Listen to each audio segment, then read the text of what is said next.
Alors ce matin, je vais aller sur ce messager qui s'appelle Jean-Baptiste. Et il me semble qu'il y a pas mal de choses à peut-être revoir sous un autre regard. Et je vais essayer de vous emmener dans ce que je crois comprendre du message de cet incroyable prophète, homme, parfaitement homme, mais vraiment avec une vie très spécifique, Jean-Baptiste. Quand on regarde à sa vie et comment le Seigneur l'a choisi pour en faire le porte-parole du royaume qui arrive. C'est ce que je comprends de sa vie. Alors, pour mieux comprendre le message du changement radical qu'il a donné, Jean-Baptiste, eh bien, il faut connaître le message de son messager. Et il y a beaucoup l'idée de message, c'est-à-dire une parole prophétique aujourd'hui que Dieu nous demande de creuser de façon à ce que ça continue de faire un chemin en nous. Jésus s'appelle le chemin. Eh bien, je vais vous parler d'un chemin aujourd'hui. Vous en avez peut-être jamais entendu parler comme cela. Alors voilà, nous allons entrer dans ce voyage ensemble. Jean-Baptiste est un fils miraculeux du prêtre Zacharie et d'Élisabeth, ce couple qui était âgé. Et il était aussi cousin germain de Jésus, donc il a quand même une belle carte de visite.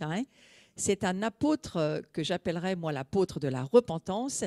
Et c'est le seul qui apparaisse à la fois dans l'Ancien et le Nouveau Testament. Il est le seul qui a un pied dans l'Ancien et un pied dans le Nouveau. Jésus lui-même, il a dit qu'il n'y avait personne de plus grand que lui parmi les hommes. Même le Coran et les musulmans reconnaissent l'intégrité du prophète Jean-Baptiste et de son ministère qui nous appelle à la repentance. Et Jean-Baptiste, il n'avait qu'un seul message, la repentance, en vue d'obtenir le royaume de Dieu. Tout ce qu'il a dit est en lien direct ou indirect avec l'idée de changement radical comme moyen d'entrer dans le royaume de Dieu. Alors, on va essayer de comprendre le message de Jean-Baptiste, le message du prophète qui n'avait pas pour sujet la repentance en soi, parce que c'est ce qu'on entend dire depuis de nombreuses années, repentez-vous de vos péchés, et puis vous allez voir, moi je vais détruire tranquillement cette idée que c'est pas seulement cela, c'est bien autre chose. Alors ce message du prophète, eh bien, il a fait de la repentance ce message dans un but très clair et très précis. Et nous allons lire ce qu'il en dit. « Car le royaume des cieux s'est approché de vous. » Ça, c'est le message de Jean-Baptiste. Le royaume de Dieu s'est approché de vous. Ça signifie quoi? Eh bien, que le royaume des cieux, si c'est approché de vous, eh bien, c'est qu'il va arriver à votre porte. Et que nous devrions changer radicalement, sinon nous ne serons pas capables d'y adhérer et de recevoir la bonne nouvelle. Imaginez cela, ce message de Jean-Baptiste qui amène le royaume à la porte de ton cœur. Et c'était sa mission. La mission de Jean, eh bien, c'était de faire en sorte que le peuple puisse bénéficier au maximum des bienfaits du roi et du royaume. J'aime bien ce mot « bénéficier » parce qu'il me fait toujours penser à bénédiction. Il y a un bénéfice lorsque ce message arrive à nos oreilles. Il y a quelque chose qui peut totalement changer toute notre vie. Donc ce message de la repentance, il est perçu comme une rengaine religieuse qui ne fait que nous rappeler nos péchés, nos iniquités, nos fautes continuelles et semble ne plus jamais pouvoir s'arrêter. C'est continuellement, repentez-vous, on se flagelle, on se fait mal et on tourne en rond dans un désert finalement. C'est peut-être pour ça d'ailleurs qu'il était dans le désert, Jean-Baptiste. Il essayait de parler à ceux qui étaient dans leur propre désert. La mauvaise interprétation qui a été faite de ce message, à mon sens, amène vraiment cette négligence aujourd'hui dans laquelle beaucoup de personnes se trouvent. Alors, revenons au sujet. La repentance, ça signifie changement radical, changement de mentalité, changement d'attitude, changement de valeur, changement de vision. On commence un peu à entrer dans le sujet là. Et c'est pourquoi j'ai mis comme titre à mon message, Jean-Baptiste, c'est le messager du changement. Alors, il y a beaucoup de gens en ce moment qui vous disent « Ah, mais ça change tout le temps. » Mais oui, c'est le message.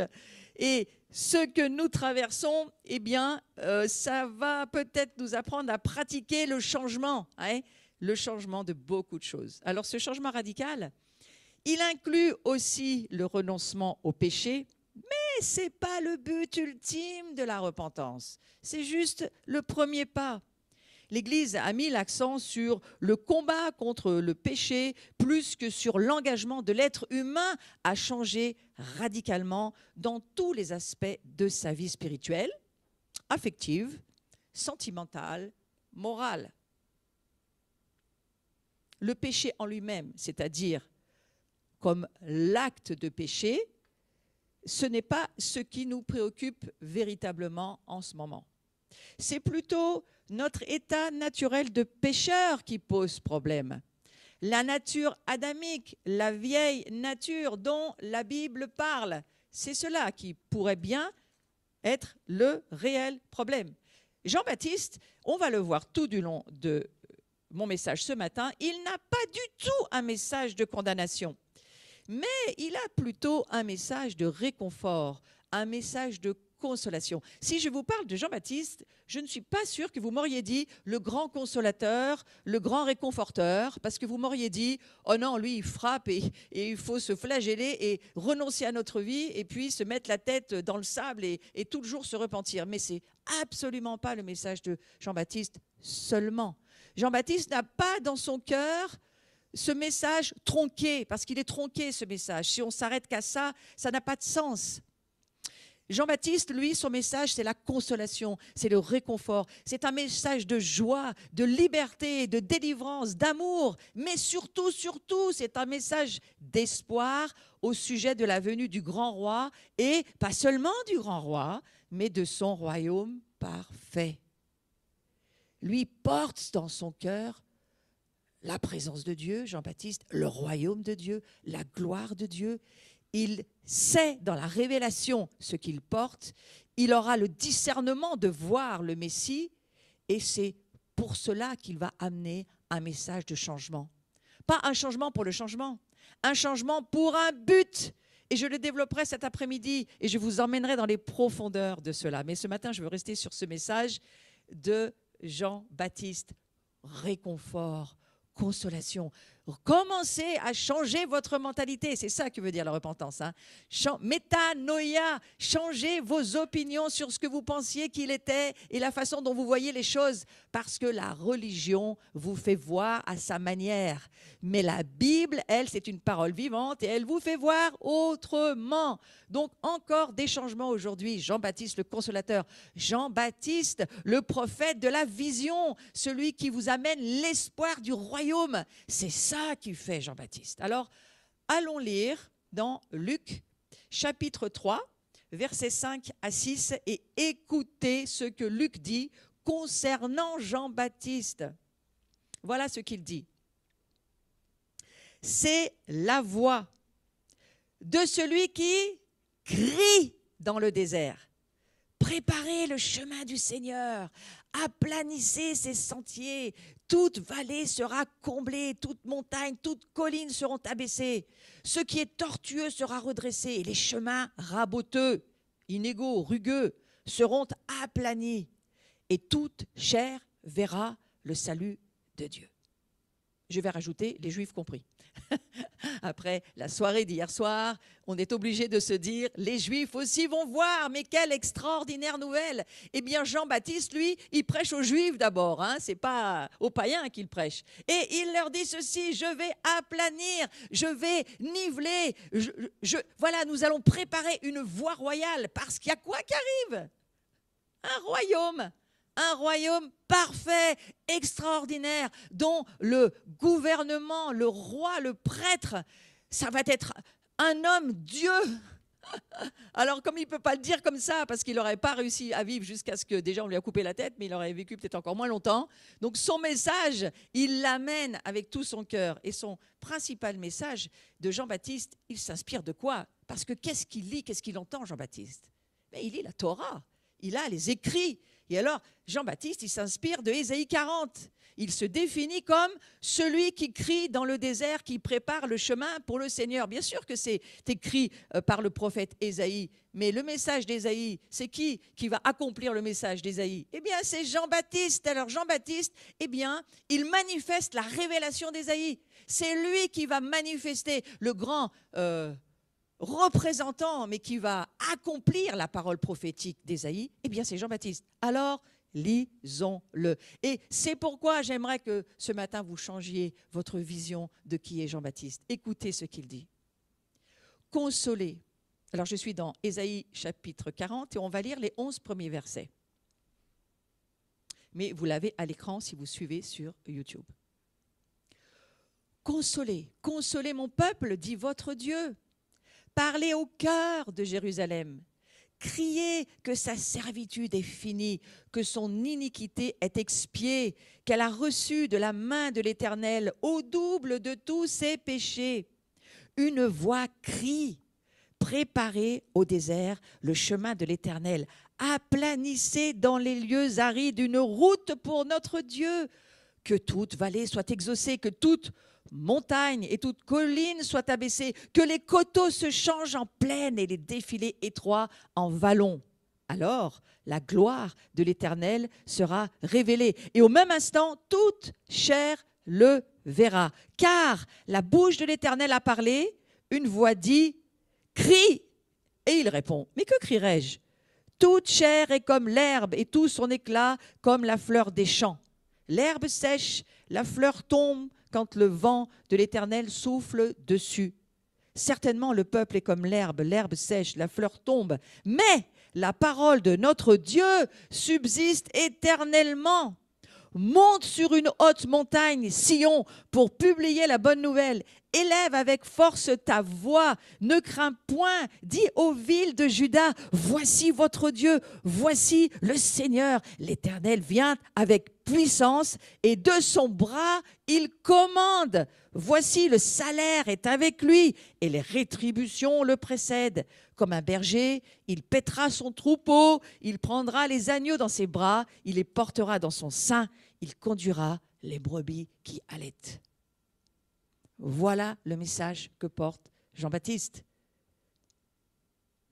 Jean-Baptiste, qu'est-ce qu'il annonce? Il annonce la délivrance, il annonce le salut, il annonce la victoire. Il demandait simplement qu'on se prépare pour ces bonnes choses.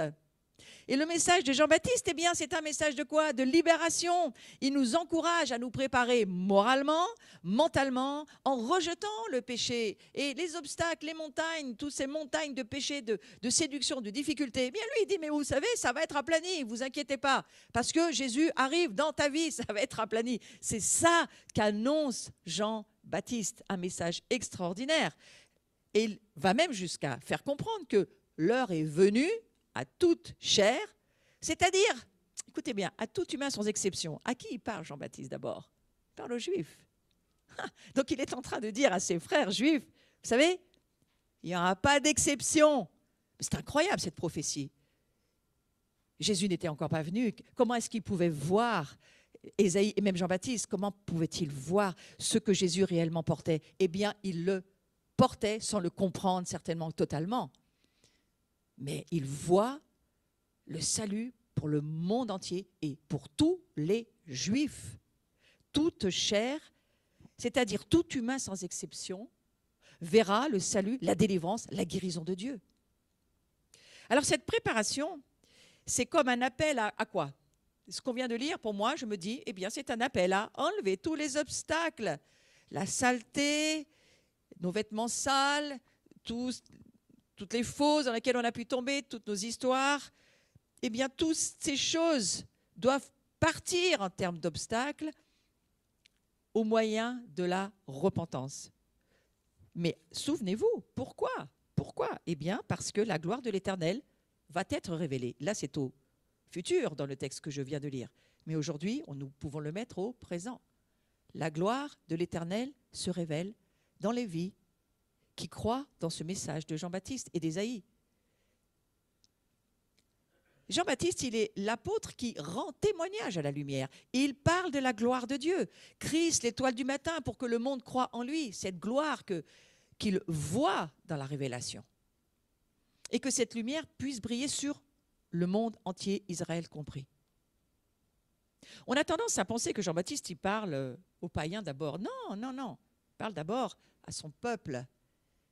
Le désert pour ce peuple juif qui va avoir un Messie qui arrive. Et Jean-Baptiste l'a crié. Hein. La Bible dit, crie Jean-Baptiste, crie, hurle-le, parce qu'il faut qu'ils entendent. Ont-ils entendu? Pas le plus grand nombre, bien entendu. Israël va avoir un jugement sur le fait qu'il n'a pas écouté. La nuque raide, compliquée, difficile. Mais aujourd'hui, qu'est-ce qui se passe? Mais oui, il y a une famille vraiment messianique qui se lève. Et la parole de Dieu est en train de s'accomplir. Alors, je ne vais pas aller, ce n'est pas mon sujet d'aller sur l'aveuglement d'Israël pour que nous, les nations, soient sauvées, parce qu'on a une grande dette envers eux et on a beaucoup à prier pour eux. Mais souvenons-nous que Jean-Baptiste, eh bien, il s'adresse à son peuple aussi. Alors, ce chemin dans le désert, c'est pour aller d'où à d'où?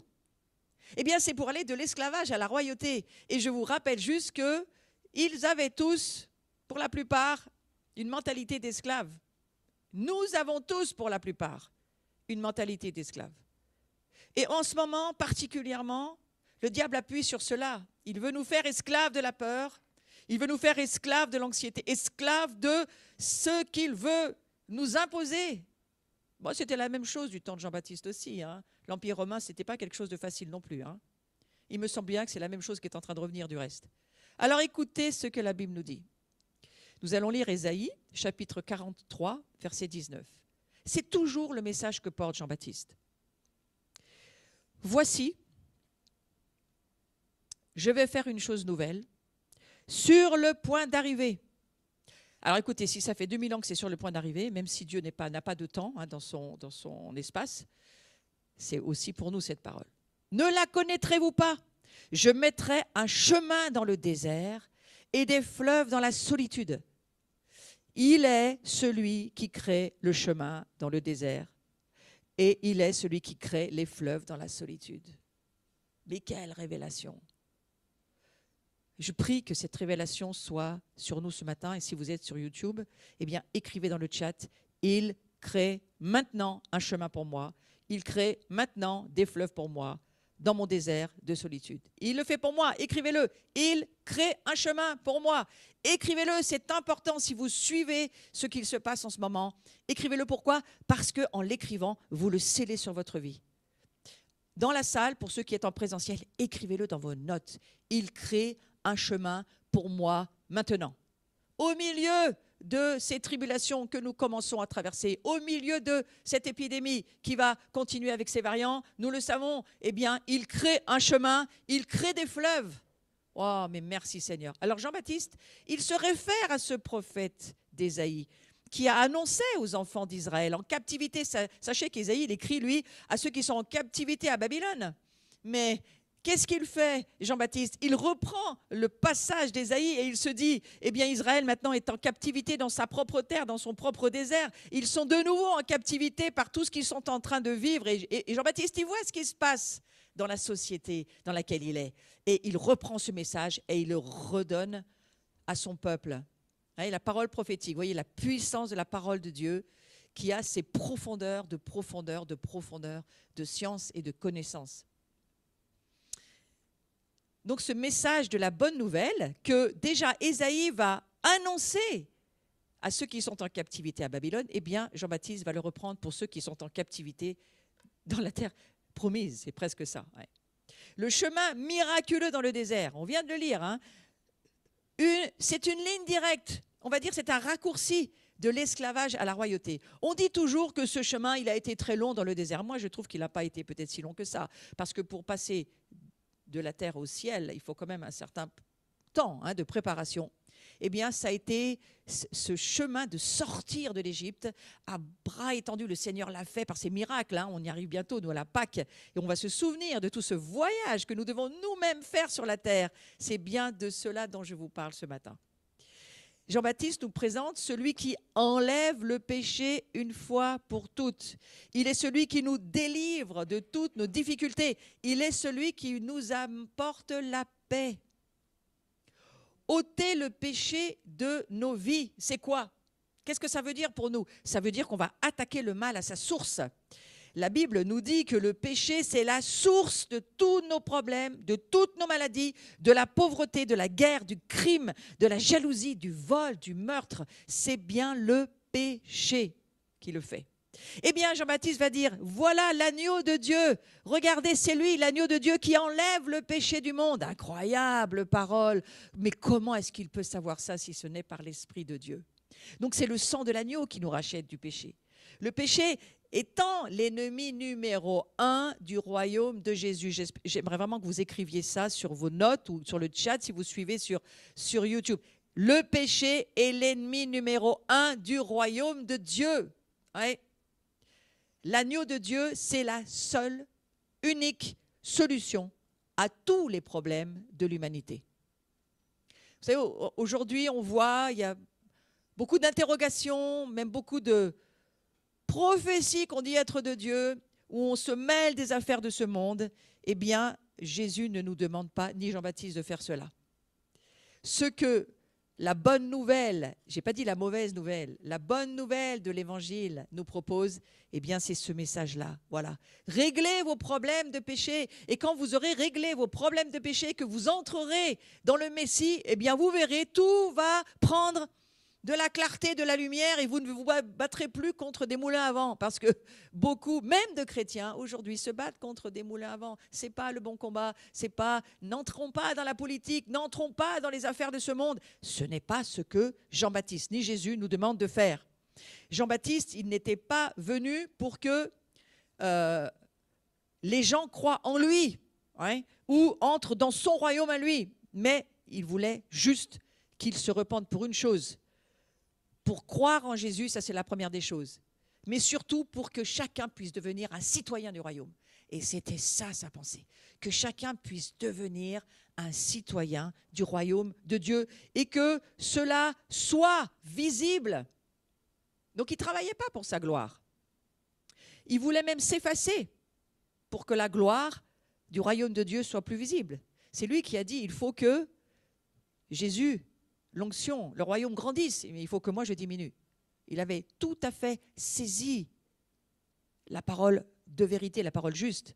Donc la repentance telle qu'elle est prêchée par Jean-Baptiste, qu'est-ce qu'elle implique? Eh bien, elle implique un effacement de soi total pour que Jésus et son royaume prennent en nous toute la place. Jean-Baptiste, il est celui qui fut contemporain du Messie, donc il préparait la voie pour le Messie, le Christ, Yeshua, hein, c'est la même chose, Jésus-Christ, Yeshua. Il fut le messager qui précède le roi pour que son règne vienne. Donc il avait vraiment dans sa pensée, le royaume est là, il est très proche, et il faut qu'il vienne ce royaume. Et je crois que ça habitait sa pensée.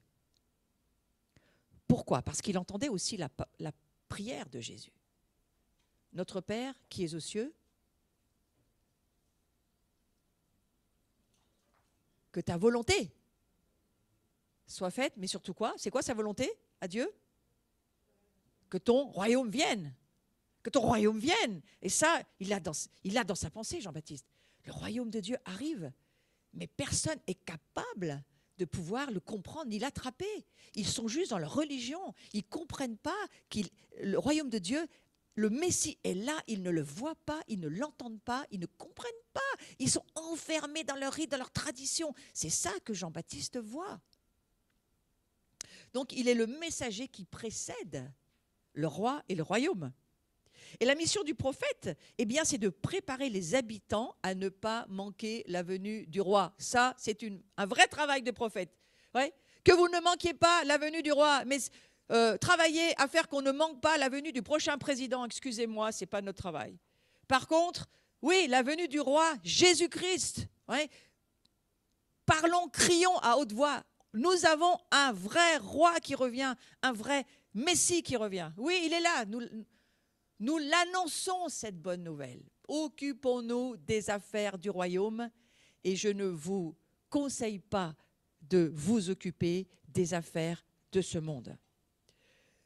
le message de Jean-Baptiste, eh bien, c'est une bonne nouvelle qui nous encourage à ne pas manquer l'opportunité. Ne manquez pas l'opportunité de ce que vous êtes en train de vivre. Et je vous rappelle que les crises sont d'excellentes opportunités. Les crises sont d'excellentes opportunités. Alors pourquoi dans nos crises? Eh bien, lorsqu'il y a crise, il y a forcément opportunité. Vous vous souvenez de ce terme Mashber qui veut dire à la fois les douleurs, les tribulations, les crises, ce sont des douleurs. Bien entendu, il y a ce mot douleur qui est là, mais c'est aussi un mot qui veut dire naissance. Il y a quelque chose qui va venir à la naissance. Nous allons pouvoir faire de cette crise une opportunité pour que quelque chose vienne à la vie. Eh bien, vous savez quoi? Si ça pouvait, dans cette crise que nous traversons, dégoûter les gens de ce que ce monde et ce système du monde proposent, pour leur donner envie de plonger dans le royaume de Dieu. Vous ne croyez pas que ça serait bien? Alors, je ne me réjouis pas du tout pour ce que la crise peut provoquer, ni pour le nombre de morts qui sont là. C'est juste navrant et scandaleux. Mais à côté de cela, nous pouvons penser que ça pourrait amener une humanité à se tourner vers Dieu. Ça, je crois que c'est peut-être la prière que nous pouvons faire. Donc Jean-Baptiste, eh bien, il nous encourage à ne pas manquer l'opportunité. Et cette opportunité royale, exceptionnelle, pour qu'on puisse bénéficier au maximum des grâces du roi. Et c'est bien cela qu'il a dans sa pensée. Ne passez pas à côté des grâces. Ne passez pas à côté des bénédictions. Ne passez pas à côté de ce que Dieu, votre Père qui vous aime, vous propose.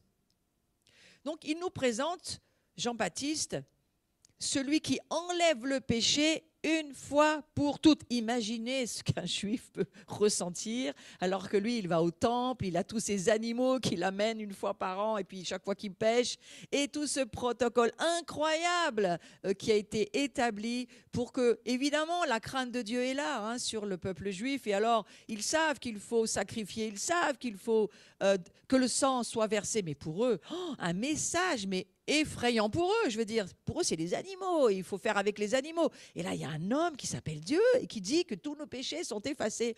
Mais comment voulez-vous pour eux? Et il faut un lavage de cerveau. Excusez-moi, mais sans lavage de cerveau, ils ne vont jamais y arriver. Et notre monde, nous, aujourd'hui, on leur dit, oui, il y a Jésus-Christ qui peut vous sortir de vos péchés. Péché? Qu'est-ce que ça veut dire? C'est quoi le péché?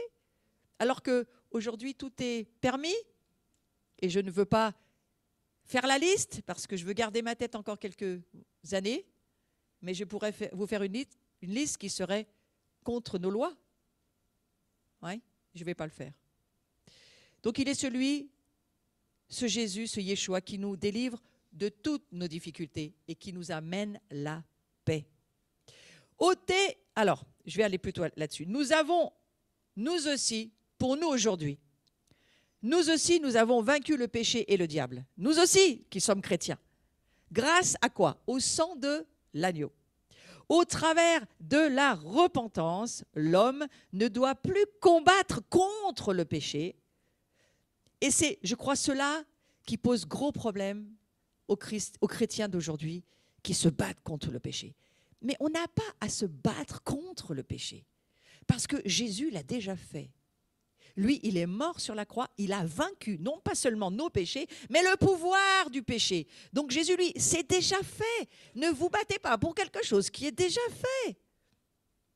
Ne vous flagellez pas, ne vous faites pas du mal, ne vous condamnez pas, ne vous accusez pas. C'est ce que Jean-Baptiste dit.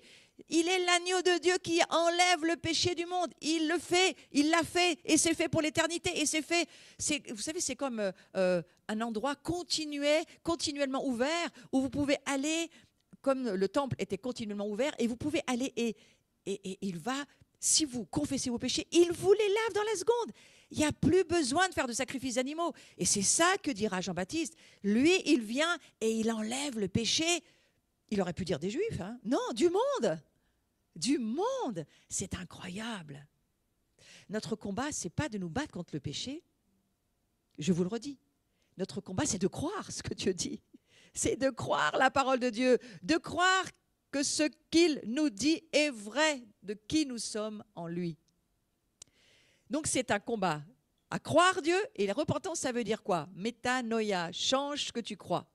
Change tout ce que peut-être on t'a appris dans le passé pour croire Dieu. Et c'est aussi, bien sûr, si tu changes ta pensée, tu vas changer tes attitudes et tes comportements. Et donc, tu vas forcément marcher non plus dans la défaite, non plus dans la tête tout le temps en train « Aie pitié de moi, Seigneur, je suis un pauvre pécheur ». C'est terrible d'entendre cette prière. C'est une insulte à la croix, une insulte à Jésus-Christ, excusez-moi.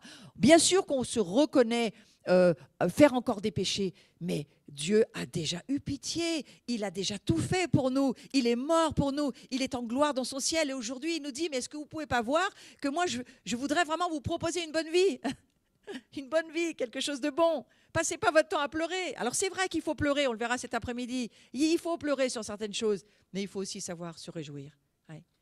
Il faut se réjouir, il y a beaucoup de sujets de réjouissance, et Jean-Baptiste, il est celui qui amène un énorme... pour moi, c'est celui qui amène la réjouissance la plus totale pour nous aujourd'hui. C'est celui qui a fait la transition entre l'ancien monde, du sacrifice d'animaux, où il fallait avoir un protocole tellement compliqué, où il y avait ce fil rouge de la grâce, mais ce n'était pas accompli. Et il fait la transition avec le nouveau monde, où Jésus est là, c'est accompli, et il nous appelle à marcher sur le chemin de la royauté, de la sacrificature, de la citoyenneté, pour être la famille de Dieu. Mais ça, c'est formidable. Donc, notre lutte, elle est spirituelle. Et le changement de mentalité va nous permettre de pouvoir obéir à la volonté de Dieu. Hier, je réentendais l'histoire d'Abraham au travers d'un très cher frère qui s'appelle Marc Blancou et qui nous a parlé d'Abraham en termes de père de l'humanité, père de notre foi, mais c'est le père de tous les hommes, de toutes les nations. Et il a été choisi simplement parce qu'il a regardé le ciel, les étoiles, et qu'il a cru en Dieu, et qu'en regardant les étoiles et en croyant en Dieu, Dieu lui a dit « Tu seras le père de toutes les nations. Oh » Je ne sais pas si on se rend compte de ce que ça veut dire, et de cet Abraham-là qui devient pour nous source de salut, source de bénédiction. Donc, il faut reconnaître notre père Abraham, voyez-vous? Eh bien, Jean-Baptiste, lui, ce message, il l'a entendu, il l'a intégré, et il sait qu'Abraham, il est le père, pas seulement des Juifs, mais de toutes les nations. Et Abraham, Jean-Baptiste, il a cette révélation de qui est Abraham. Eh bien, oui, qu'est-ce qui a fait devenir Abraham ce qu'il est devenu? Il a obéi, il a fait ce que Dieu lui a dit, sans rien comprendre, en fait, juste en croyant Dieu. Il a dû quitter sa grande Babylone d'où il vivait avec sa famille, dans les idoles et dans vraiment je pense que la Babylone c'était peut-être plus compliqué que ce qu'on vit aujourd'hui, je ne sais pas, mais c'était pas simple. Hein. Et il a obéi. Et Dieu lui a dit, eh bien ton obéissance, ça va devenir ma justice. Il lui a donné on va dire ce manteau de père de la foi. Et ça lui a été imputé à justice, dit l'Écriture. Waouh, c'est quand même formidable, hein? Alors nous devons répondre, je crois, à l'appel de Jean-Baptiste qui consiste à reconnaître Jésus comme notre roi, pas seulement chef de l'Église, il est le roi d'Israël, il est le roi de son royaume, il est le roi de toutes les nations, pas seulement Israël, il est le roi de toutes les nations, Jésus. Eh bien, je crois que nous pouvions commencer déjà à le percevoir dans l'appel d'Abraham. Mais Abraham, comme Marc nous l'expliquait très bien hier soir, Abraham, eh bien, il n'a pas pu confirmer, lorsque l'alliance a été faite, il n'a pas pu confirmer l'alliance. Hein, il est rentré dans un coma et ce n'est pas lui qui devait confirmer cette alliance. Mais non, la nouvelle alliance, qui l'a confirmée? Jésus. C'est Jésus qui l'a confirmé. Donc la repentance, c'est un refus d'appartenir au camp des perdants. Waouh, alléluia! Je ne veux pas faire partie du camp des perdants. Et surtout pas dans cette période de pandémie. Hein. Ne vous voyez pas déjà mort à l'hôpital parce que vous avez un petit rhume qui ne passe pas. Hein. Voyez-vous, vous êtes dans le camp des gagnants. Et il y a une connexion avec le camp des victorieux. Et ça, cette connexion de l'ancien au nouveau monde, c'est Jean-Baptiste qui nous le permet. C'est lui qui dit, eh bien voilà, il y a une route, il y a l'agneau de Dieu, il enlève tous les péchés du monde. Mais ce n'est pas seulement ça. Il arrive avec un royaume, il arrive avec une gloire. Vous allez découvrir des choses que vous n'avez jamais vues. C'est ça que dit Ésaïe, repris par Jean-Baptiste. Donc, qu'est-ce que ça implique? Ça implique un changement de vision du monde. qui permet de voir le royaume de Dieu et d'y entrer. Et je pense que Abraham n'aurait jamais pu partir jusqu'à ce qu'il voit. Il a vu dans son esprit. Il a vu, il ne savait pas où, il n'avait pas l'adresse, il n'avait pas l'heure, il n'avait pas le point de rencontre, hein, mais il a vu qu'il y avait quelque chose devant lui. Eh bien, nous, c'est la même chose. L'appel de Jean-Baptiste est un appel au changement, à voir. Cet appel, il consiste à voir Jésus-Christ comme le Sauveur et le Seigneur du monde. Et ça doit nous rappeler que la bonne nouvelle de l'évangile du royaume de Dieu, elle est au milieu de nous parce qu'il s'appelle Emmanuel. Il est au milieu de nous. Et vous savez quoi? C'est pas seulement qu'il est au milieu de nous. Il est en nous. Saint-Esprit, fait descendre la révélation sur tous ceux qui sont connectés à toi ce matin. Et ceux qui ne sont pas connectés, envoie-leur du courjus pour qu'ils se connectent, Saint-Esprit. C'est ce qu'on appelle un réveil. Le châtiment qui nous donne la paix. Le châtiment qui nous justifie, dit l'Écriture. Le châtiment qui nous rend juste. Il n'est pas tombé sur nous. Il est tombé sur Jésus. Pourquoi beaucoup de chrétiens continuellement ramènent tous leurs péchés à Jésus tout le temps? C'est fait. Il faut passer dans le nouveau monde. Ne restez pas dans l'ancien monde. Et je trouve que ce mot « nouveau monde » aujourd'hui, là où nous en sommes dans notre actualité humaine, a beaucoup plus de relief que l'année dernière. Donc la repentance est une vraie bonne nouvelle. Et maintenant, je vous invite à vous installer confortablement. Nous allons lire l'Écriture. Et on en a pour un petit moment. Nous allons lire cette Écriture parce qu'elle parle mieux qu'un discours et que ce qui provoque le changement, c'est la parole de Dieu. Alors nous allons lire Ésaïe chapitre 1, versets 16 à 19. « Lavez-vous, purifiez-vous, ôtez de devant mes yeux la méchanceté de vos actions, cessez de faire le mal, apprenez à faire le bien, recherchez la justice, protégez l'opprimé, faites droit à l'orphelin, défendez la veuve. Venez et plaidons, dit l'Éternel.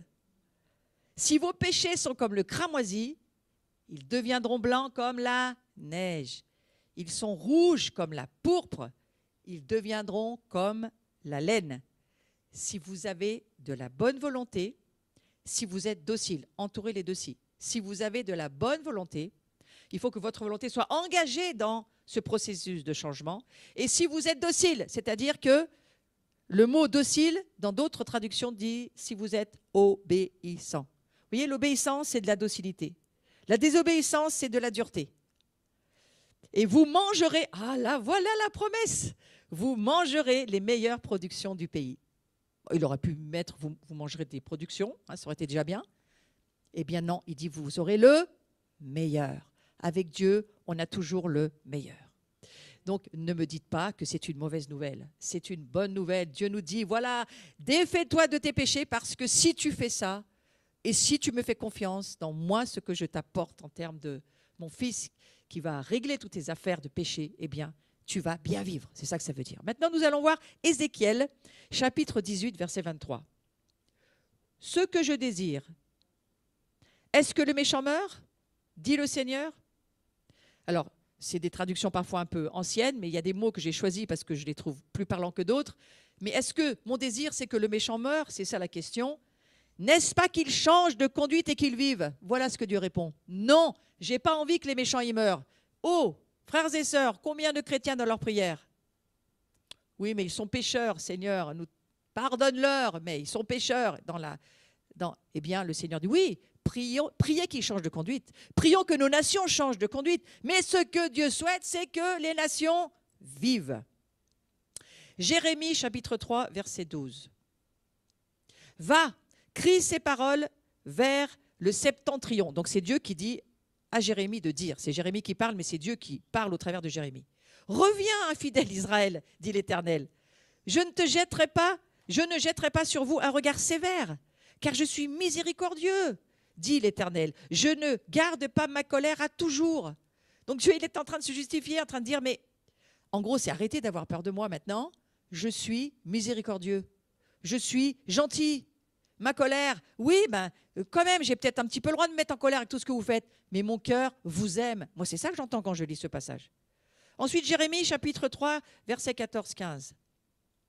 Jérémie a beaucoup parlé de la part du cœur de Dieu. Moi, j'essaye de vous transmettre le cœur de Dieu que je crois que Jean-Baptiste décryptait au travers de l'Écriture. « Revenez, enfants rebelles, dit l'Éternel. » Quand vos enfants font une bêtise, parfois on les corrige et tout ça. Après, nous, qu'est-ce qu'on a qu'une envie, les parents? C'est d'aller voir si ça va, si la correction s'est bien passée. Et après un coup de bâton, on met beaucoup de Nutella parce qu'on ne se sent pas bien d'avoir corrigé nos enfants. Moi, j'ai un petit peu l'impression que Dieu, c'est pareil. Il dit, revenez, enfants rebelles, dit l'Éternel, car je suis votre maître.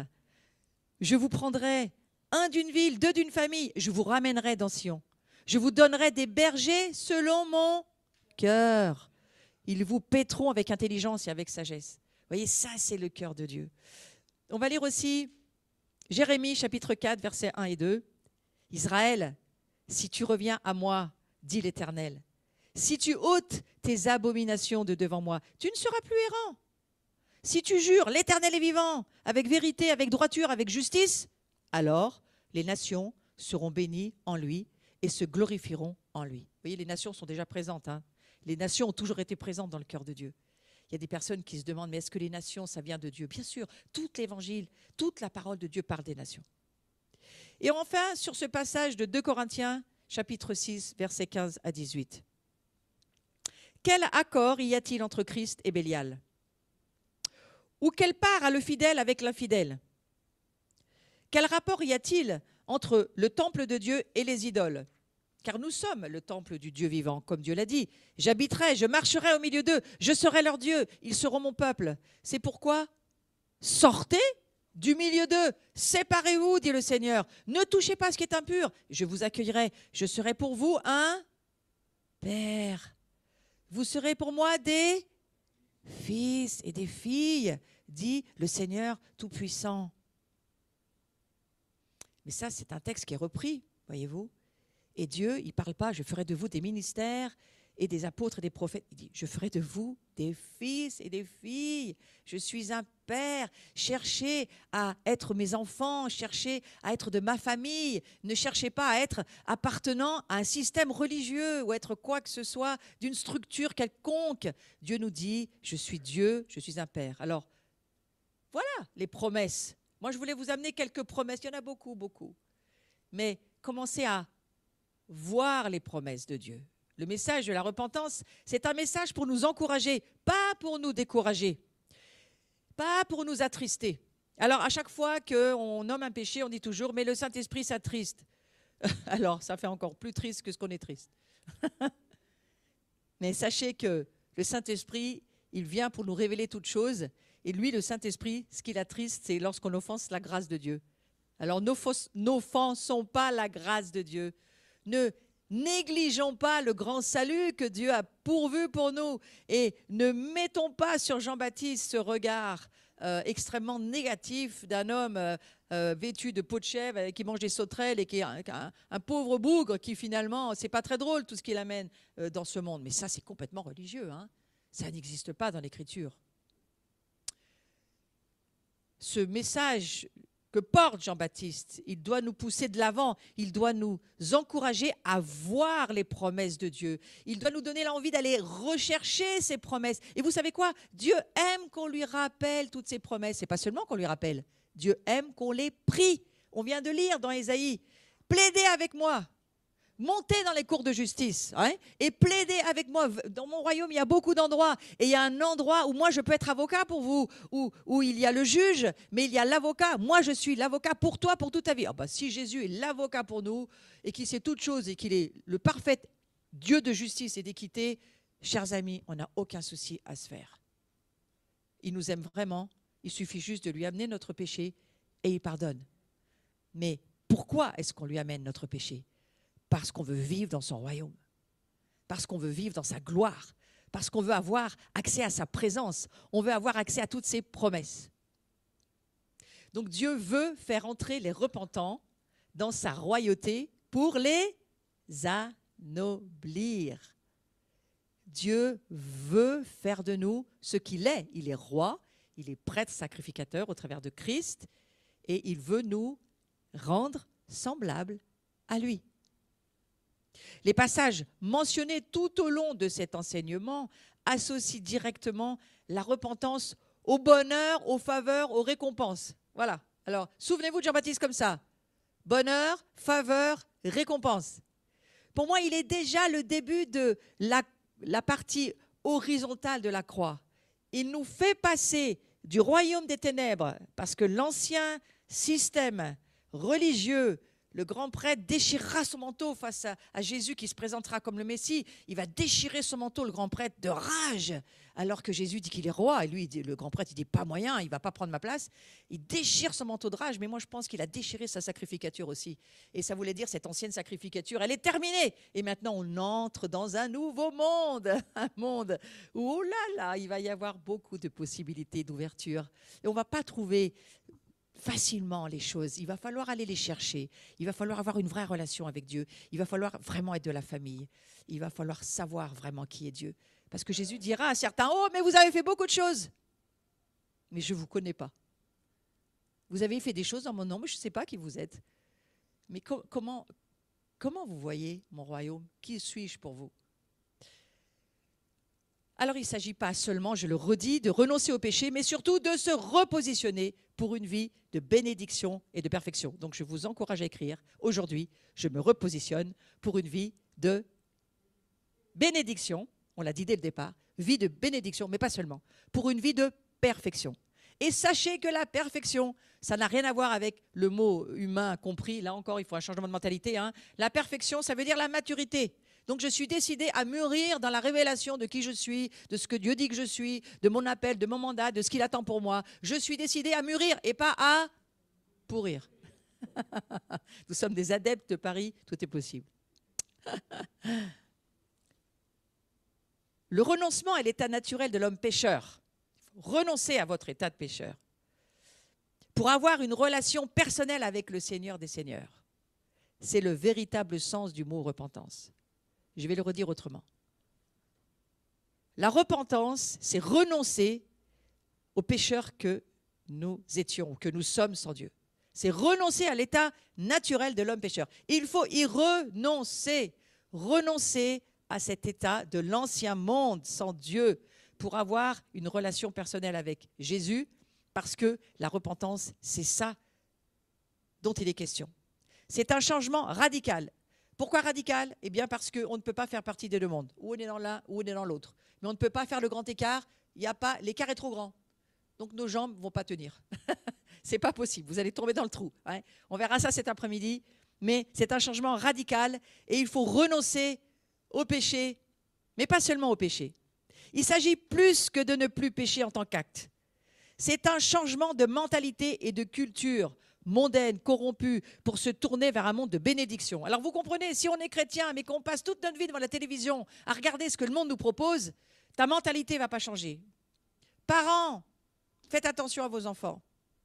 Ne les collez pas, ne les laissez pas se coller. C'est souvent pas vous qui les collez, mais ne les laissez pas se coller devant ce que ce monde leur propose, parce que ce qu'ils adorent, ils vont devenir.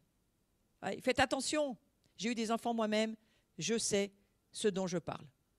Moi, j'ai essayé de tout bloquer. Ils trouvaient toujours les clés pour débloquer. Ils passaient leur temps à chercher tout ce que je bloquais en tant que parent. Ils trouvaient les clés pour ouvrir les armoires où il y avait la télé enfermée. Ils trouvaient. Mais au moins, je leur montrais que je n'étais pas d'accord. Trouvez des moyens, montrez que vous n'êtes pas d'accord avec ce qu'ils regardent. Prenez une position, positionnez-vous. Il y a du meilleur pour eux. Il y a du meilleur pour eux. Par contre, il y a des super belles choses à regarder sur Internet, YouTube, qui nous parlent du royaume. Donc moi, je ne dis pas aujourd'hui fermer la télé ou fermer. Non, non, non, non. Proposez-leur un meilleur menu. C'est surtout ça. Proposez-leur autre chose que ce que ce monde leur propose.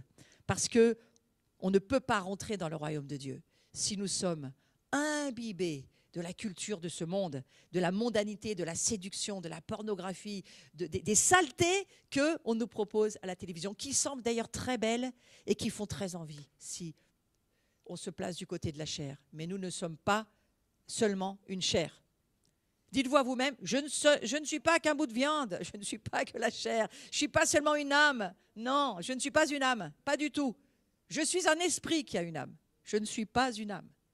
J'ai une âme, mais mon identité, je suis un esprit. Et si vous n'en êtes pas convaincu, je vous propose d'aller sur ma chaîne. J'ai une chaîne privée, j'ai une chaîne publique, mais à mon nom, et sur laquelle vous allez trouver tous les enseignements pour savoir qui vous êtes en Jésus-Christ. Eh bien, j'ai ouvert cette chaîne pour cela, pour qu'on ne me dise plus « je suis une âme », je suis un esprit si je suis à Jésus-Christ. Voilà. Donc la bonne nouvelle, c'est qu'il est temps de sortir de quoi ? De quoi sortons-nous si nous renonçons à cette vieille nature, cette chair qui voudrait nous diriger, cette âme qui voudrait tout contrôler, parce que l'âme humaine veut tout contrôler. Et parfois, Dieu laisse faire certaines choses parce qu'il se dit dans sa pensée, moi je le vois souvent, « Oh, ça va bien tout perturber, il va falloir qu'il lâche tout ce qui tienne. Hein » Et voilà, ça aussi, ça en fait partie. Eh bien, qu'est-ce que ça va produire ? Ça va faire que nous allons pouvoir sortir des malédictions et que nous allons pouvoir entrer dans l'ère des bénédictions. Et c'est la signification de cette année 5781. C'est une année où nous allons pouvoir briser les malédictions, une année où nous allons déclarer la parole de Dieu, l'année de la bouche qui déclare et qui dit les choses. Et si nous disons les choses, eh bien, si le cœur est ouvert et veut l'accueillir, elles s'accomplissent. Hein, si tu es docile et si tu es de bonne volonté, eh bien, tu peux accueillir ce nouveau message. Et alors comprendre que c'est important de te positionner par rapport au péché, par rapport à ce que ce monde te propose, et que tu dois devenir quelqu'un radicalement d'accord avec Dieu. Parce que Dieu, il n'y a pas plus radical que lui. Ouais. Donc ce message de la repentance, c'est un signal sonore qui nous amène à nous réveiller. Il nous somme de nous réveiller. Il nous dit, réveille-toi. Fais pas comme les vierges folles. Hein? Elles se sont endormies. Elles n'avaient pas tout ce qu'il fallait. Et puis, ne fais pas comme beaucoup de ces personnes qui, un jour, je sais, il faut que je m'en occupe. Et puis, ça sera trop tard. Le réveil, c'est pour maintenant. Il faut se réveiller. Et il faut saisir que certains messages religieux, certaines choses qu'on a entendues, ont tellement tordu le message ça nous empêche d'entrer dans les nouvelles choses. Et vous allez voir que ce matin, on va avoir beaucoup de choses à abandonner. Donc ce message de la repentance, c'est le signal sonore. C'est la fête des trompettes. C'est la tête de l'année qui nous dit « Oh, attention, il y a vraiment quelque chose auquel il faut faire attention ». La bonne nouvelle de la repentance, c'est un signal de réveil. Et ça nous rappelle quoi ? Qu'il y a un royaume qui vient, qu'il y a un roi qui vient, et qu'il y a un royaume, un chemin de sainteté sur lequel il faut marcher. Et c'est important de le comprendre. La repentance, le fait de laisser ses péchés, c'est parce qu'on a un but, nous. On veut arriver à rejoindre et à marcher sur cette route. Parce qu'au bout de la route, il y a un royaume éternel qui est là. Et nous commençons à le voir de plus en plus. Et quelque part, eh bien, c'est aussi les attributs du royaume, c'est quoi ? Je vais les redire. La délivrance, la joie, le bonheur, la justice, la paix. Tout ça, c'est à portée de nos mains. On peut le vivre, on peut vivre. Regardez la vie de Paul. Il était dans d'immenses tribulations et il se réjouissait. Et il apprenait à se réjouir. Et il apprenait à louer Dieu. Il apprenait à laisser le royaume être réel dans sa vie. Ce n'est pas les circonstances extérieures qui le dirigeaient. Non, c'est parce que Paul, qu'est-ce qu'il a fait, lui ? Plus repenti que Paul, je ne connais pas. Il est tombé de son cheval. Il a vécu une énorme confrontation. Dieu l'a confronté. Il lui dit, Paul, Saul, il n'appelle pas Paul, il appelle Saul, pourquoi me persécutes-tu ? Et Saul, il pensait faire le meilleur. C'était un bon pharisien, il faisait tout bien comme il faut. Il faisait de son mieux, il faisait le mieux que ce qu'il savait qu'il devait faire par rapport à la loi. Et là, il entend une voix qui lui dit, Saul, pourquoi tu me persécutes ? Et il comprend. Toute sa vie, il a faux. Mais certains d'entre nous, attention, tout ce qu'on pense croire, tout ce qu'on pense comprendre de Dieu, n'en soyez pas si sûrs. N'en soyez pas si sûrs. Les frères messianiques viennent, ils nous ouvrent des nouvelles portes de révélation. Moi, il n'y a pas si longtemps que ça, j'ai saisi que dans l'Ancien Testament, chaque fois que c'est écrit l'ange de l'Éternel, le buisson ardent, l'échelle de Jacob, enfin toutes les histoires avec l'ange de l'Éternel, c'était Yeshua en fait, c'était Jésus. Melchisédek, c'était Jésus. Alors Melchisédek, Jésus, il était déjà en chair alors avec mais oui, parce que c'est un homme dans l'histoire avec Abraham. Il voit Melchisédek hommes, des hommes qui s'approchent de lui. Et Melchisédek, on sait que c'est Jésus. Exactement comme avec Jean-Baptiste qui parle aux Juifs, on a besoin, nous les nations, d'un lavage par la parole de Dieu de tout notre cerveau. Et c'est pourquoi Jean-Baptiste dira, et Paul le répétera, il faut changer ta mentalité, il faut changer toute ta façon de voir et de penser, parce que sans quoi, tu ne peux pas entrer dans le royaume de Dieu.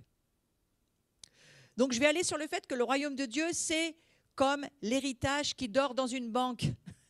Oui, vous imaginez les banques, voilà, et eh bien, seule la repentance vous permet d'aller chercher ce qui s'y trouve pour en avoir la jouissance.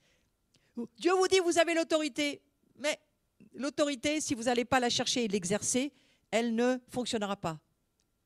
Attention, tu ne peux pas avoir d'autorité jusqu'à ce que tu sois vraiment positionné par rapport à la parole de Dieu et au royaume de Dieu. Ce n'est pas n'importe qui va aller chercher là-haut. Non, non, non, c'est un royaume saint, des cieux.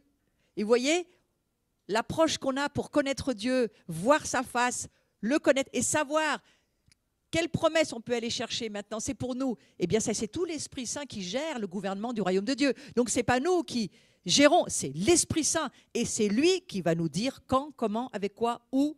Il est en nous et c'est lui qui dirige notre vie. Voilà ce que propose Jean-Baptiste. Et cette repentance, elle nous invite à sortir de l'ignorance et à revendiquer nos droits et nos privilèges. Mais bien sûr qu'il faut comprendre la repentance, il faut renoncer à notre propre manière d'être une vieille nature déchue. C'est fini ça, c'est fini. Le royaume de Dieu, il commence maintenant sur la terre. Le jour où nous nous repentons, le royaume est en train d'arriver, de s'approcher de nous jusqu'à être en nous. Le royaume des cieux sur la terre, il a commencé depuis la victoire de Jésus sur la croix du Calvaire. Ce jour-là, le royaume, pas seulement Jésus est venu, mais le royaume avec lui. Est-il complètement là? Bien sûr que non. Pour le moment, je crois que nous sommes dans un temps. Et je dis ça avec beaucoup de crainte de Dieu. Mais nous sommes dans un temps où Dieu s'occupe de son royaume dans notre cœur. Il s'occupe de son royaume dans notre cœur, pour le moment. Oui, il va revenir. Il va poser ses pieds sur le mont des Oliviers. Il va revenir.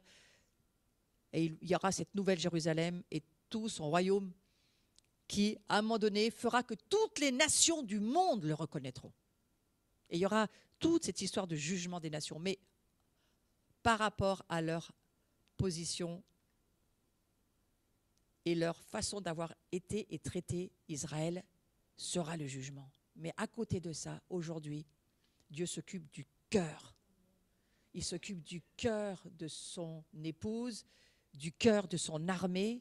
Oui, on est passé de l'armée de Dieu à une famille de Dieu remplie de sa présence. Oh, quel changement de mentalité! On est passé d'une armée de combattants, de vaillants.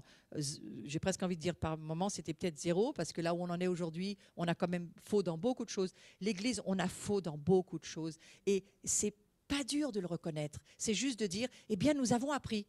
Nous avons persévéré. Nous avons vu qu'il y a des choses qui ne vont pas. Nous avons vu, mais nous continuons, nous persévérons. Et nous voulons simplement être de plus en plus en accord avec la parole de Dieu, juste avec ce que Dieu nous demande de vivre. La repentance, ça nous rappelle toujours que nous sommes victorieux et que nous pouvons en être fiers. Pourquoi? Parce que c'est Jésus notre fierté. C'est lui qui est notre victoire. Et il a fait que nous pouvons vivre depuis sa victoire. Ce n'est pas notre victoire. C'est sa victoire. Et ça aussi, ça remet en place beaucoup de choses dans le combat spirituel que nous menons par moments. Alors, il y a un déplacement mental. Alors, je vais parler de déprogrammation. Déprogrammation, alors c'est très curieux parce que cet enseignement, je l'ai écrit il y a bien longtemps. Et puis, le Seigneur me l'a fait ressortir pour aujourd'hui. Et vous allez voir comme c'est curieux. Cette déprogrammation, c'est ce voyage vers l'inconnu quand tu quittes pour ton bien. Tu quittes pour ton bien vers le pays que Dieu t'indique. C'est l'histoire d'Abraham. Abraham, il a quitté son père, sa famille, sa culture, son pays. Voilà, il a quitté même son identité pour aller quelque part où Dieu lui disait, il faut aller par là. Ça m'a aussi fait penser aux rois mages, hein. Les rois mages aussi, ils ont fait un sacré voyage pour aller chercher une révélation et puis surtout adorer celui qui était Jésus-Christ, hein, Yeshua. Donc ça va nous demander une déprogrammation. Un déplacement mental, c'est comme une déprogrammation et c'est semblable au formatage d'un disque dur d'ordinateur. Hein? Alors, ce procédé, il consiste à effacer tout ce qui se trouve sur le disque dur et à le reconditionner pour accueillir de nouveaux programmes et de nouvelles données. Tout ce qui était sur le disque dur, frères et sœurs, amis de passage, qui que vous soyez qui entendez cette vidéo en replay, tout ce qui est sur le disque dur de l'ancien monde, effacez-le. Il faut reconditionner totalement ce disque dur. Et pour certains programmes, ils sont parfaitement incompatibles entre eux et dans un même ordinateur. Ça va jusqu'à même le paralyser entièrement si vous laissez ces incompatibilités et que vous ne les traitez pas dans votre ordinateur. Eh bien, c'est la même chose dans votre vie. Si vous ne traitez pas les programmes d'incompatibilité, vous allez arriver à une paralysie totale dans votre propre vie. Donc l'enseignement de Dieu, il est incompatible avec plusieurs mentalités et pratiques de ce monde. C'est incompatible. Tu ne peux pas mettre ensemble ces programmes-là. Ce conflit d'intérêts, il était inévitable pour Abraham, le polythéisme des Chaldéens qui devait empêcher Abraham de vivre une réelle expérience avec Dieu. Ce polythéisme impossible pour Abraham. Il vivait dans une idolâtrie, dans des idoles de tout genre. Mais chers amis, restez avec moi. Qu'est-ce que vous vivez? Qu'est-ce que on nous propose aujourd'hui, hein? Quel genre de Dieu on nous propose aujourd'hui? Alors, ce n'est peut-être pas des dieux chaldéens, mais il y a un tas d'autres dieux, hein? Ne serait-ce que certaines... je vous laisse à votre écoute.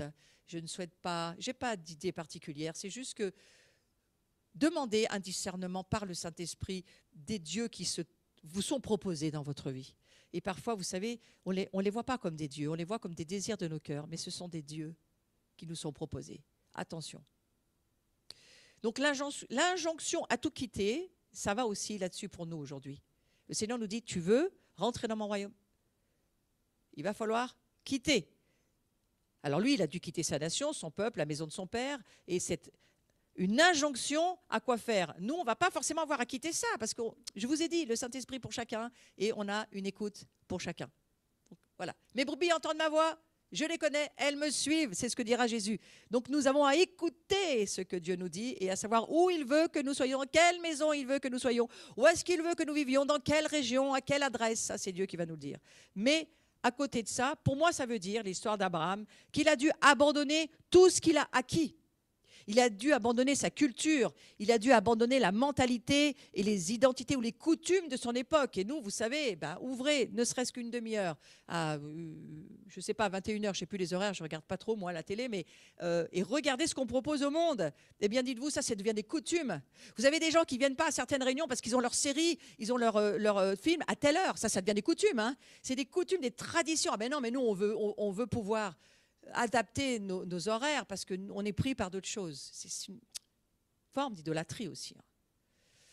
Et Abraham, il a eu cette injonction de Dieu à tout abandonner, la culture, la coutume, et être disposé à recevoir une nouvelle identité que Dieu lui donnera du reste au cours de sa marche. C'est au cours de sa marche qu'il va découvrir ce que Dieu veut pour lui. Donc, vous ne soyez pas inquiets si vous n'avez pas encore complètement compris votre marche. Mais c'est normal. Vous êtes en train de marcher sur le chemin qui s'appelle Jésus. C'est un chemin, c'est une progression. Autant la liberté est instantanée, autant la maturité est un processus. Et donc, pour devenir parfait, mûr, eh bien, ça nous demande un processus. Donc, détendez-vous et dites-vous, je suis sur le bon chemin. Si c'est Jésus qui est dans ma vie, je suis sur le bon chemin. Déjà, c'est ça. Hein. Je vais vers la bonne direction et, oh là là, on me propose un royaume de bonheur, de joie, de liberté, de délivrance. Oh, mais Seigneur, fais-moi voir ce royaume. C'est ça le message de Jean-Baptiste. C'est son message. Et le processus d'abandon mental de tous les acquis du monde, du péché, pourquoi? Mais c'est pour acquérir la mentalité du royaume. Et voyez-vous, un esclave, il ne peut pas comprendre ni voir ce qu'on lui propose en termes de liberté. Vous savez que certains esclaves, même certains prisonniers, ils ne peuvent pas sortir. Ils ne veulent plus, ils ne veulent pas aller ailleurs parce qu'ils ne veulent pas affronter le changement, la nouveauté. Ils préfèrent rester là où ils sont. Et à la limite, d'ailleurs, en Israël, ça avait un nom. Hein, on les poinçonnait à l'oreille. Et ils restaient chez leur maître, mais c'était leur choix. Ils étaient esclaves, mais volontaires. Parce que certains esclaves, ils étaient tellement bien dans la maison de leur maître, ils ne voulaient pas partir. Et quand c'était le moment du jubilé où on les libérait, ils disaient non, non, non, on veut rester chez toi. Alors, il y a des gens qui font ça avec le monde. Hé, attention. Attention. Le monde est très confortable parfois. Il peut tellement satisfaire ton âme, ton confort, tes petites habitudes. Moi, le dimanche, c'est ça, le lundi, c'est ça, le mardi, c'est ça, tout va bien. Tout le monde est en bonne santé dans ma petite famille, on bouge pas surtout. Alors, ce n'est pas l'histoire d'Abraham. Abraham, lui, il a disposé sa vie à abandonner tout. Et c'est ça, je crois, qui est quand même... Alors, vous allez me dire, ce n'est pas le seul. Hein. Il y en a beaucoup d'autres. Ça n'a pas été le seul. Il y a beaucoup d'hommes de Dieu hein, ou de femmes de Dieu qui ont vraiment pris ce chemin de la radicalité. C'est quand même un modèle qu'on peut regarder. Mais Abraham, le plus extraordinaire, c'est que lui, quelque part, il a été choisi pour être la réponse à Babylone. Hein. Babylone, regarde, je prends un homme, pas un homme. Et c'est au travers de lui que tu vas voir ce qui va t'arriver. Il me suffit d'un homme pour changer le monde. C'est ça pour ça qu'il s'appelle le Père de la foi, source des bénédictions, source de notre salut. Ça, c'est quand même extraordinaire.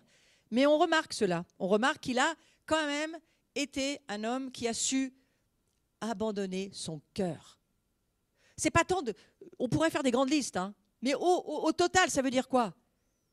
Abraham, il a vraiment donné son cœur à Dieu. Tout son cœur. Il n'a pas gardé un petit bout pour lui. Il a dit, voilà, je te suis. Parce que tu es mon meilleur. Waouh! Et c'est en cela que je crois que Melchisédek est venu le voir en lui disant « Ah, tu as fait le bon choix. Je suis le meilleur des mondes. Ouais. » Alors, avant de commencer quoi que ce soit, il faut saisir que la repentance, eh bien, c'est comme la construction d'une nouvelle identité. La repentance, c'est la porte qui t'ouvre à ta nouvelle identité. C'est la porte qui t'ouvre au royaume. C'est la porte qui t'ouvre à l'espérance. C'est la porte qui t'ouvre à la liberté. C'est la porte qui t'ouvre à la guérison. C'est la porte qui t'ouvre à l'éternité, la vie éternelle avec Dieu, dans la paix, la joie. Mais c'est formidable, la repentance. Donc, avant de commencer quoi que ce soit dans notre vie, il faut se mettre devant Dieu et dire, est-ce que je vais renoncer à ma vie? Est-ce que je comprends que le message de Jean-Baptiste, donner mes péchés, laisser ma vie, décider de ne plus m'attacher à ce monde, eh bien, je le décide ou pas. Mais moi, je l'ai décidé pour ma vie. Ce renoncement total et absolu de nous-mêmes et de notre environnement, pour que Dieu soit Père éternel pour nous, eh bien, c'est parce qu'il va faire de nous, et il le dit plusieurs fois dans la parole, il va faire de nous une nation pour Israël, un royaume de rois et de prêtres. Et il veut faire de nous aussi une nation bénie éternelle, parce que les nations existent toujours au retour de Jésus. Pourquoi? Mais parce que je crois que Dieu, il n'est pas pour le gouvernement mondial où tout le monde se ressemble et tout le monde fait la même chose. Et il est anti-babylonien, Dieu. Il l'a fait savoir. Hein. Il est anti-babylonien. Il dit non, moi j'ai mis des limites, j'ai mis des frontières et il faut respecter cela. Il faut respecter les limites parce que je suis un Dieu de diversité, de complémentarité, de pluralité. Je ne suis pas un Dieu d'uniformité. Et il va combattre cela en changeant totalement la vie d'Abraham, en prenant un seul de Babylone et à l'amener jusque dans la terre promise. Waouh! Donc, ce déplacement mental et physique exigé par Dieu, c'est une préparation pour le royaume de Dieu. Comprenez ça. En somme, tout ce que Dieu avait demandé à Abraham, eh bien, c'était de la repentance. Ouais. Quand il marchait, eh bien, il manifestait sa repentance. Quand il obéissait, il manifestait sa repentance. Donc notre vie, c'est quoi? Eh bien, c'est une manifestation constante de la repentance de Dieu. Alors écrivez-le sur le chat, écrivez-le dans vos cahiers. Ma vie manifeste continuellement la repentance parce que c'est mon chemin. C'est un chemin, la repentance. C'est un style de vie. Et ce n'est pas seulement des paroles ou des prières. C'est je marche dans la repentance. Parce que je vais vers le royaume de Dieu. Et Abraham, eh bien, il était en repentance continuelle, un renoncement total de son identité chaldéenne. Ben, le moment où il est parti, hein, ben, il n'était plus chaldéen, bien qu'il était dans son sang, mais il est devenu hébreu, et puis il est devenu totalement hébreu. Et si on lui demande avant, c'est quoi ta généalogie? J'ai été planté par Dieu et je suis devenu cela. Et il y a beaucoup de missionnaires pour qui ça arrive. Il y a beaucoup de missionnaires, ils ne sont plus de leur identité. Ils ont pris l'identité du pays dans lequel Dieu les a plantés. Eh bien, frères et sœurs, chers amis, où est-ce que Dieu nous a plantés? Dans son royaume. Nous ne sommes pas d'en bas. Nous sommes d'en haut. Il nous a plantés dans son royaume. Et vous savez quoi? Ces semences, elles sont éternelles. Donc nous, notre vie, les semences que nous produisons déjà, elles sont éternelles. Nous sommes déjà éternellement plantés. Vous comprenez pourquoi il faut que l'arbre porte du fruit. Et le fruit, j'en parlerai cet après-midi, le fruit de la repentance, eh bien c'est ce que Dieu attend de nous. Il attend du fruit de nos changements. Mais dites-le autrement, c'est la même chose. Il attend du fruit de nos changements. Alors les personnes qui me disent « Oh, mais ça change tout le temps », il faut répondre « Gloire à Dieu ». Que ça porte du fruit. Hein, ça sera ma réponse à ceux qui râlent parce qu'il y a trop de changements. Gloire à Dieu, ça porte du fruit. Alors attention, hein, un bon fruit ou un fruit pourri? Un bon fruit. Alors pour nous, le renoncement à notre ancienne identité, changement radical de nature, offert à Jésus, ça nous permet bien sûr de nous positionner pour recevoir quoi, tout ce que Dieu prévoit pour nous, tout ce qu'il a mis en faveur pour nous, que ce soit de manière individuelle ou que ce soit de manière collective. Je vais résumer en disant que la repentance, c'est un réajustement nécessaire pour être utile et efficace à l'œuvre de Dieu. De ce que vous êtes, mais pas seulement de ce que vous êtes appelé à être. C'est un réajustement nécessaire pour être utile, pour porter du fruit. C'est cela la repentance. Lisons ce verset. On ne met pas de vin nouveau dans de vieilles outres. Eh bien, ça, c'est pour aujourd'hui. Le renouveau total de la repentance, le fait que nous marchons dans ce changement qui ne s'arrête pas, qui continue, eh bien, ça va nous permettre de ne pas mélanger le vieux du neuf. Parce que sans quoi, tout va craquer. C'est ce que nous dit la parole de Dieu. Donc, c'est avec cette nouvelle nature. Eh bien, la nouvelle nature, c'est quoi? Lorsque vous vous êtes repenti, que vous acceptez de laisser votre vieille nature à la croix et que vous endossez par votre résurrection par la foi la nouvelle nature que vous êtes, eh bien, qu'est-ce qui va se passer? Il va se passer qu'en marchant en nouveauté de vie, vous produisez du fruit.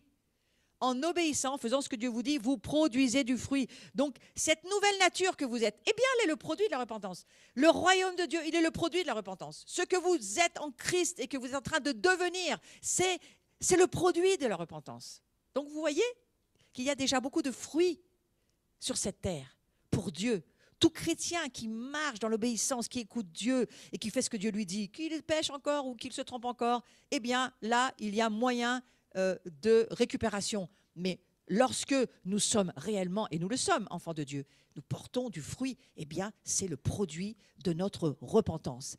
Nous sommes ce que la repentance produit en nous. Et c'est grâce à cette nouvelle nature, produit de la repentance, grâce à la nouvelle personne que nous sommes en Christ, produit de la repentance, c'est grâce à elle que nous pouvons connaître les choses nouvelles, dont, bien sûr, donc la volonté de Dieu et son projet de royauté pour l'homme.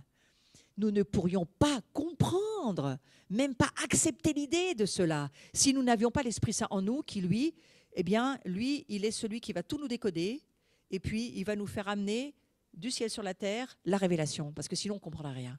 La chair ne comprend rien des choses de l'esprit. Donc, il y a cette espèce de décodage par le Saint-Esprit et c'est au travers de cela que nous produisons du fruit et que nous pouvons connaître. Et Ésaïe a dit, tu vas connaître des nouvelles choses. Comment? Ah, mais pas par ton cerveau, hein, et pas par ta culture, tes coutumes ou tout ce que tu fais dans ta vie ou tous les jeux que tu pratiques. Ou... Ah ben ça ne va pas t'aider, hein, ça va t'éloigner. Ouais, du projet de Dieu.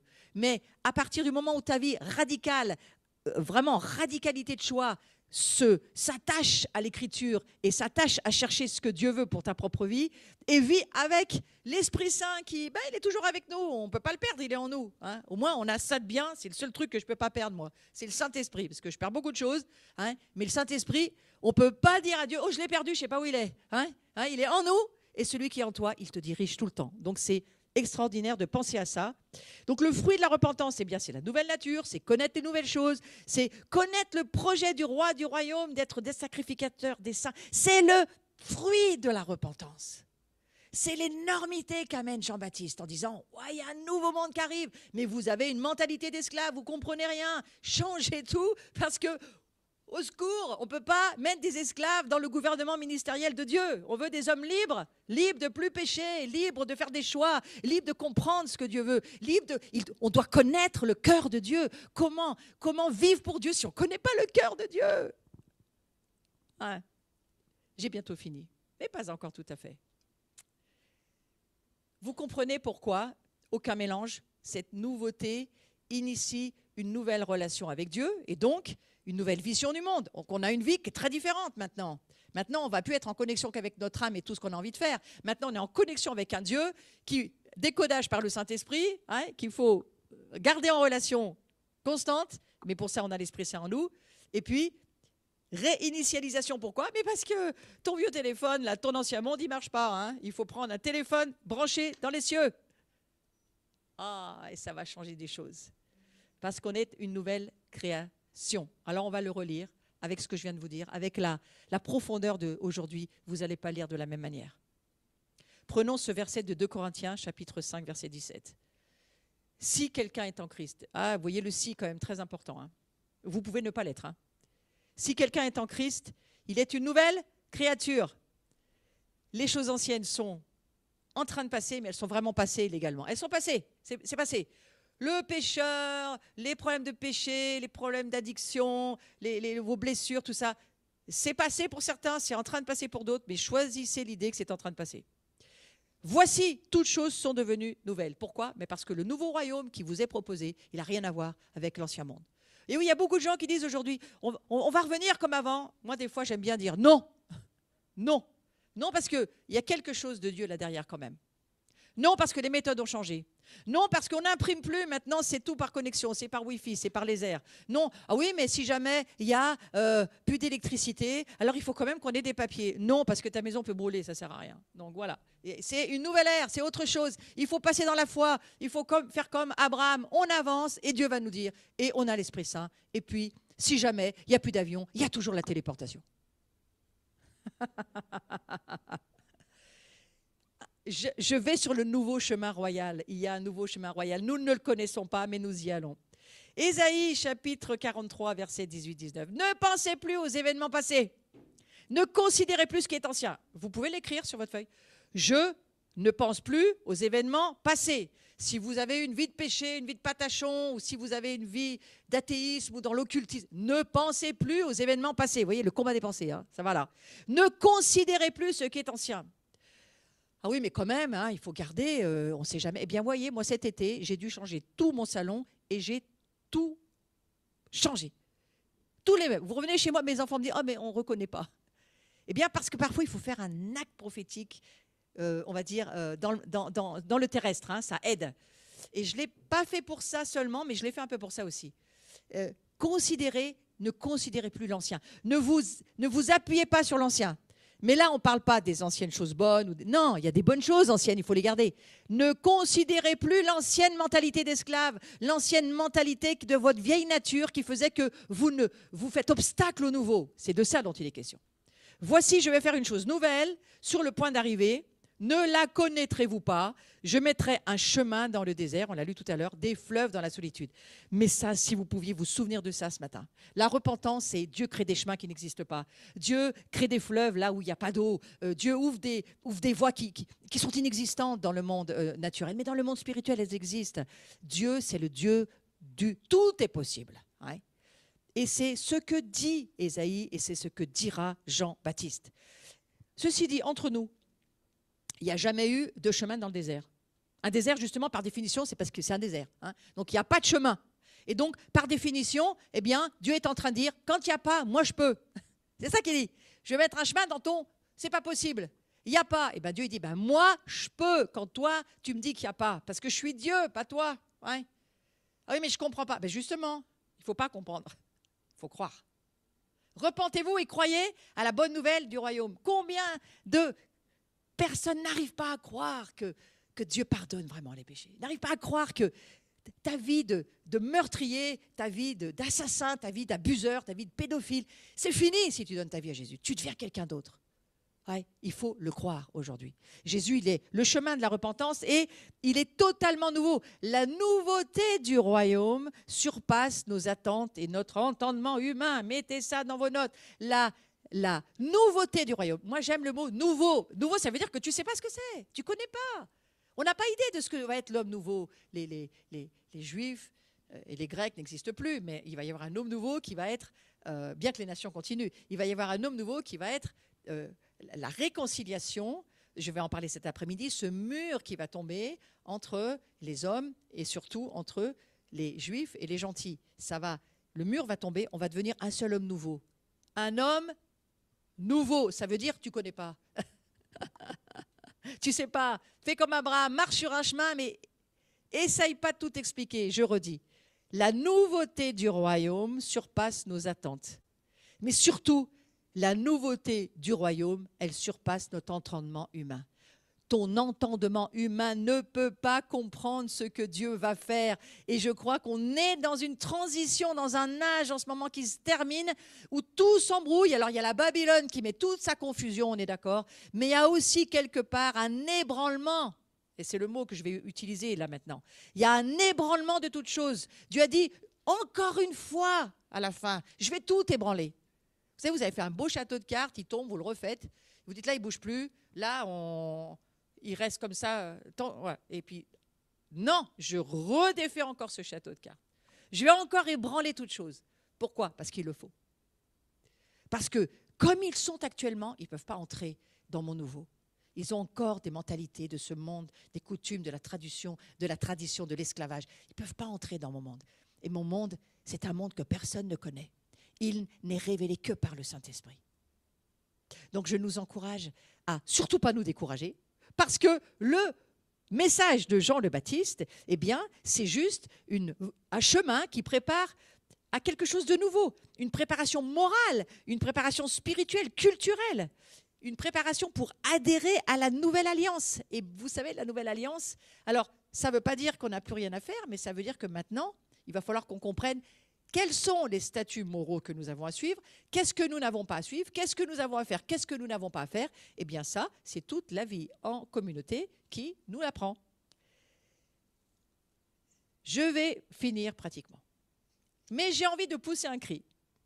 J'ai envie de dire, la mort du vieil homme, elle doit être déclarée sur vous. Donc, est-ce que vous voulez déclarer ce matin ? Je commence à entrer dans la prière. Est-ce que la mort du vieil homme, vous pouvez dire, le vieil homme est mort chez moi. Le vieil homme est mort. Écrivez-le sur le chat. Le vieil homme est mort. C'est passé, c'est fini. Non, pas d'accord. Le roi est mort. Vive le roi. Vous savez, c'est ce qu'on faisait. Quand on passait d'un roi à l'autre, on disait le roi est mort, vive le roi. Votre roi, vous, est mort, mais vive le nouveau roi, parce que maintenant, celui qui va régner dans votre vie, accueillez-le. Donc, vous êtes en train de faire un acte de repentance. Vous êtes en train de créer un fruit de la repentance. Et le fruit de la repentance, c'est de dire vive Jésus. Vive Yeshua, parce que lui, il est vivant, mais il ne peut pas y avoir deux vivants en même temps dans ma vie. Donc il faut qu'il y en ait un qui meure pour qu'il y en ait un qui vive. Donc on ne pouvait jamais dire d'un roi, vive le roi, tant que l'autre n'était pas mort. Donc si nous disons, vive le roi Jésus, votre petit roitelet de votre petit monde doit être considéré comme mort. Donc nous pouvons prier cette prière. Oui Seigneur, nous voulons renoncer à ce vieil Adam, renoncer à cette vieille vie, renoncer à cet ancien monde, à cette mentalité d'esclave, à tout ce que mon humanité ne peut absolument pas comprendre, ne peut absolument pas recevoir de toi.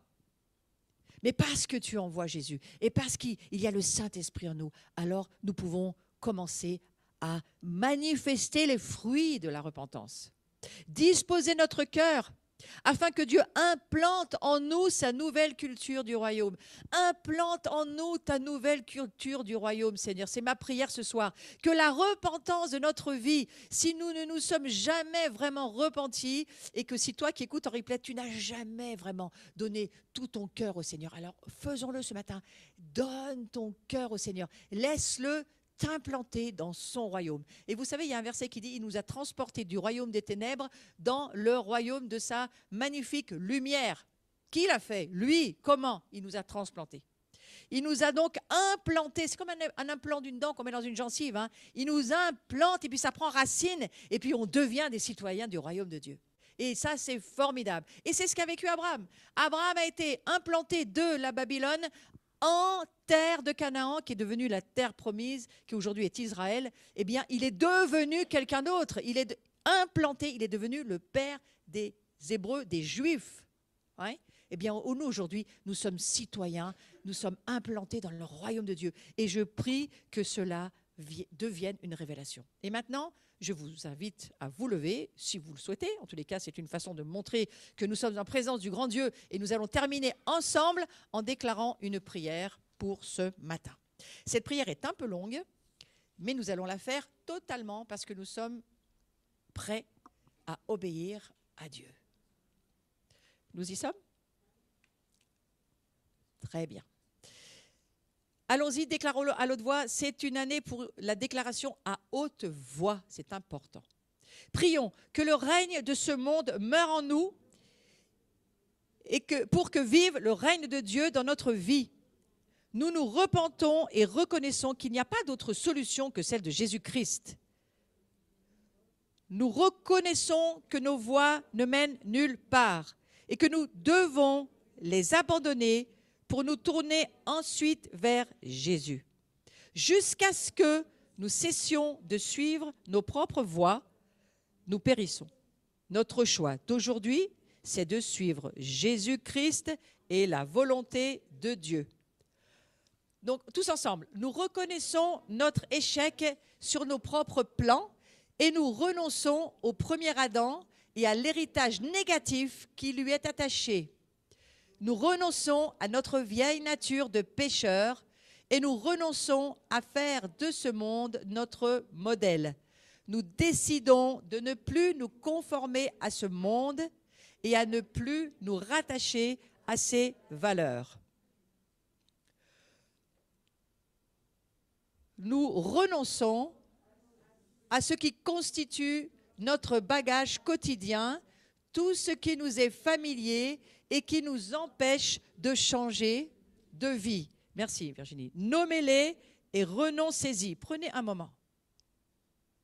Prenez un moment. Bougez plus, prenez un moment.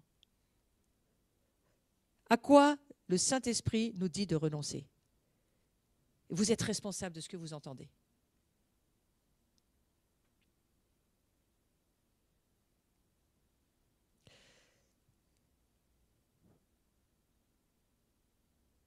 L'Esprit Saint, il parle et c'est lui qui nous dit à quoi aujourd'hui nous devons renoncer pour entrer et marcher sur ce chemin du royaume de Dieu. Et redites au Seigneur, j'y renonce, j'y renonce. Je renonce à ce que tu me montres. Ça peut être des choses que vous pratiquez dans le secret, ça peut être des choses que vous regardez que vous ne devriez pas voir, ça peut être des choses que vous écoutez qu'il ne faut pas écouter, ça peut être beaucoup de choses. Et le Seigneur vous dit juste, si tu changes, tu vas te rapprocher de mon royaume et de moi, et ça sera beaucoup plus facile. C'est toujours pour nous encourager, pour que ça se passe mieux, ce n'est pas pour nous punir qu'il nous demande de faire cela, le Seigneur. On continue ?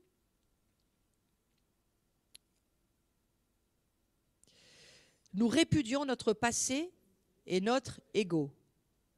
Nous choisissons de mettre à mort notre vieille nature de péché et de nous considérer comme morts avec Christ. Ce n'est plus nous qui vivons, mais Christ qui vit en nous. Nous accueillons le dernier Adam, Jésus-Christ, et nous disposons nos cœurs afin que Dieu y implante sa nouvelle culture, celle de son royaume. Nous nous engageons à laisser la croix de Jésus-Christ opérer en nous les libérations dont nous avons besoin et dont la Bible nous parle.